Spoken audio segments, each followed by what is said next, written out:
implications for future research. اب آئیں دیکھیں کہ اگر آپ نے implications لکھنی who in terms of their relevance for future research تو وہ آپ کس طرح سے اپنی conclusion chapter میں لکھیں گے. So if you look at this sample text, it says the results have provided evidence that WTC, کوئی بھی construct ہوگا, is a useful construct in accounting for L2 communication. Now, clearly this finding is giving an implication for research.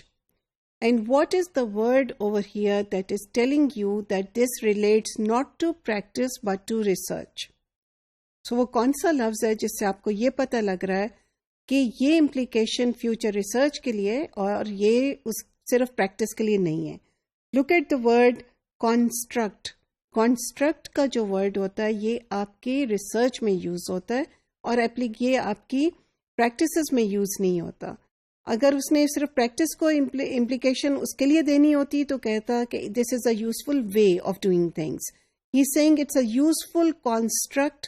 ایک اچھا construct ہے, ایک اچھا وہ چیز ہے جس کو ہم انویسٹیگیٹ کر سکتے ہیں جب ہم سیکنڈ لینگویج لرننگ کی کمیونیکیشن ہم نے انویسٹیگیٹ کرنی ہو. Then look at this another sample from the same research. It says the study has identified a number of factors that کافی سارا لکھا ہوا ہے آگے that future research could examine in further detail.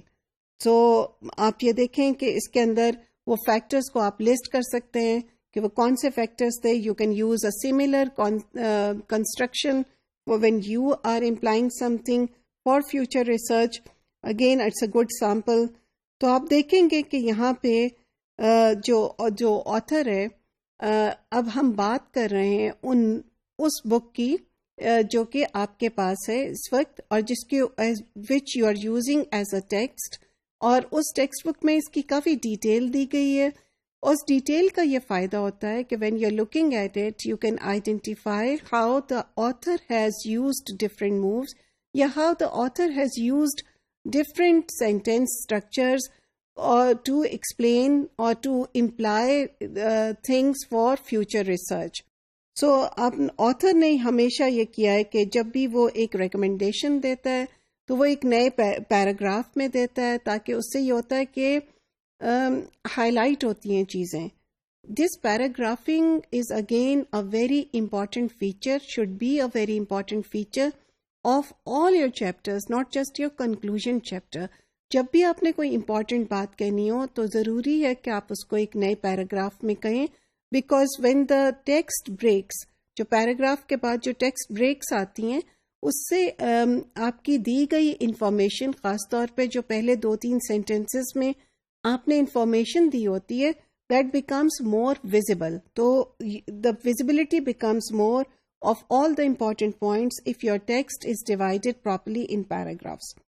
اور اسی تھیسس کے اندر ہم نے دیکھا, جو سیمپل آپ کے پاس ہے اس کے اندر ہم نے یہ دیکھا کہ جو ریکمنڈیشنز وہ دی ہیں تو ہر ریکمنڈیشن کے ساتھ اس نے کوئی جسٹیفیکیشن دی ہے, ایک فائنڈنگ دی ہے, ریکمنڈیشن دی ہے, جسٹیفیکیشن دی ہے, ساتھ ہی تھوڑی سی لمیٹیشن بتائی ہے, اور سب چیزوں کو وہ فائنڈنگ بائی فائنڈنگ ساتھ لے کر چلے.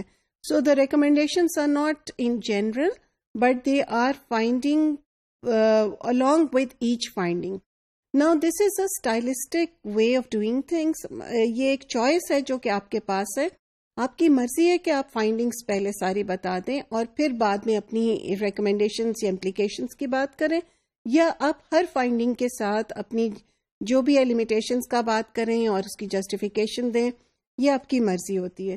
پرسنلی آئی ووڈ فیل کہ اٹ بیکمس مور کمبرسم. اگر آپ ہر فائنڈنگ کے ساتھ ہر چیز بتا رہے ہیں بار بار, بہتر ہے کہ آپ اپنی فائنڈنگز بتائیں, پھر اس کے بعد اس کی اسٹرینگثس اینڈ ویکنیسز کا ذکر کریں, گیپ کا ذکر کریں, that is limitations again, and then you make a recommendation یا implication for future research and for practices.